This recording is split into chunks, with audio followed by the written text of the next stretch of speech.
Can you tell us anything about the life of Napoleon Bonaparte that fascinates you the most? So Napoleon is a fascinating personality. His entire life is fascinating. It's a very adventurous, action-filled life, and he rose out of obscurity and achieved so much. So let me tell you just some highlights from his life. So once again, let's go to the map because maps help a lot. So we were in Greece. Let's go further westwards. So this is Greece. Now we are in Italy, as you can see. And to the west of Italy, there is this island called Corsica. So this island was historically owned by the Genoans. Can you see the city here, Genoa? So this city was a very wealthy city state in ancient Italy, in the Middle Ages, etc. And they owned this little island called Corsica. It's not a little island; it's a reasonably well-sized island, and it is on this island that Napoleon was born. So he was born in the town of Ajaccio, or whatever it's called, whatever the pronunciation is. So that's where he was born. He was born in the year 1769. And what's interesting is that at the time it was Italian territory, and when the Genoese sold the island to France, Napoleon's father fought the French. He fought the French occupiers. So Napoleon was born Napoleone di Buonaparte. It's an Italian name, Napoleone di Buonaparte. That was his real name. So his father fought the French on this island, and eventually the rebellion failed, and he made his peace with the French, his father, Napoleon's father, and he was appointed as the emissary of the Corsican people to the Emperor of France. So he went to Paris and he developed good connections with the French. And it is these connections that enabled Napoleon, the young Napoleon, to go to Paris and to go to France and enroll in a military school. So he enrolled in a military school, and he had a lot of problems because he spoke the Corsican language. He did not speak French. He learned French quickly, but he had this thick rural Corsican accent for which he was mercilessly teased, but it made no effect on him. He was very strong-willed, and it was soon found that he was very good at mathematics and logic and tactics, especially at geometry. So his tutors advised him to join the navy, because geometry is a skill that is very useful in naval affairs, especially in naval combat, etc. So Napoleon considered joining the Royal Navy, the British Navy, because he did not feel any particular allegiance to France.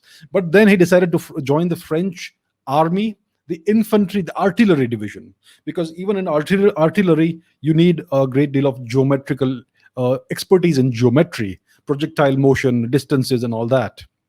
So he joined the French army. He was in the artillery division. And that's when, in 1789, the French Revolution happened, which was a terrible, bloody affair. So he went back to Corsica for some time, for a few years, while the revolution played itself out in France. And then he returned to France. He rejoined the army, or he rejoined his regiment, etc. And then he had a very interesting initiation combat. So there is a city of Toulon over here in southern France, on the coast, on the Mediterranean coast. So this city was at the time, so France had undergone this revolution. The monarchy was overthrown. A revolutionary government was in power. And this city, Toulon, was held by royalist forces, and it was helped by the British Royal Navy. So the British Royal Navy was over here in the harbor of this city. They were protecting the royalists with their firepower, and this was threatening to become a big rebellion that would basically undo the changes that the French Revolution brought about. So what Napoleon did was, he, as a young officer, let me show the actual map. So as a young officer, what he did was he brought his artillery regiment to this city of Toulon. Okay, and there is a hill which overlooks the city. This hill here, it's called Mont Faron. So he had his troops climb this hill with the artillery. He was injured in the attempt to take the hill, but he was able to take the hill. And from here, he was able to threaten the Royal Navy, and he was able to evict them from the harbor of the city. And because of that, the French were able to retake the city, and the revolution was saved. And this catapulted Napoleon to a great deal of fame, and it advanced him in his career, and so on. And then he was appointed as there was a lot more developments. He even foiled an insurrection in Paris. He opened fire with artillery in the heart of Paris, on the insurrectionists. He basically killed 1,400 plus people with artillery firepower, and he again saved the revolutionary government, because of which he was given a big advancement. He was given the charge of the army of Italy. So he went into Italy. He fought many battles there against the Austrians, because when the revolution happened, France lost a lot of territory outside France, which the monarchy had held.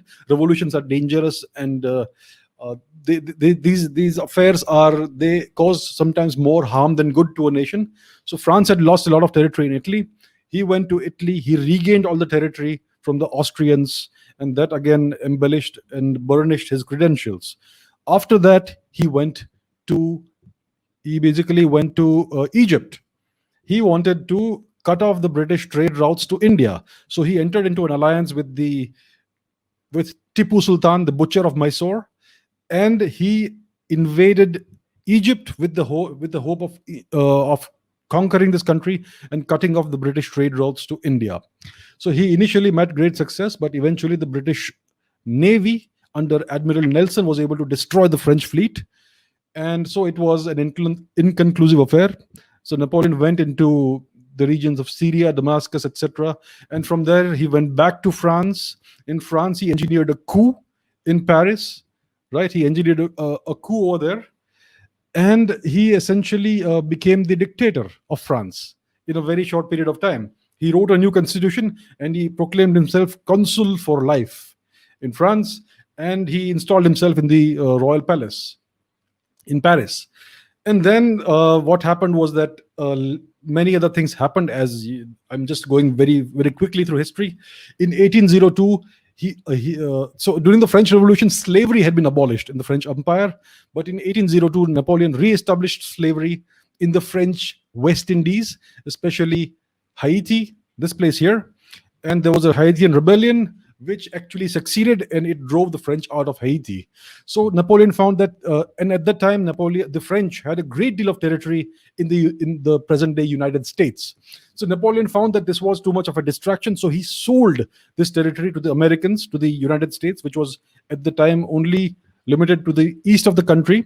This was called the Louisiana Purchase. An enormous amount of territory was sold to the Americans for about $15 million.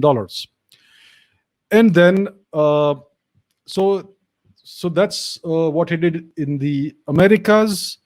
In 1803 was the Louisiana Purchase. In 1804, he was proclaimed the Emperor of France. He was given the crown by the Pope himself. And in 1805, he became the Emperor of Italy as well. So he achieved so much in such a short period of time. I will not go into the entire history of Napoleon. There's a lot more to cover. But as you can see, he's a fascinating character. And he's one of the most interesting characters in all of world history. So that's a little bit about Napoleon. Very interesting character. I would recommend you study about you read up about his life and his history and his career. He was an adventurer. He had a guerrilla mindset. He had a mercenary mindset, and he basically came out of nowhere and became the Emperor of France.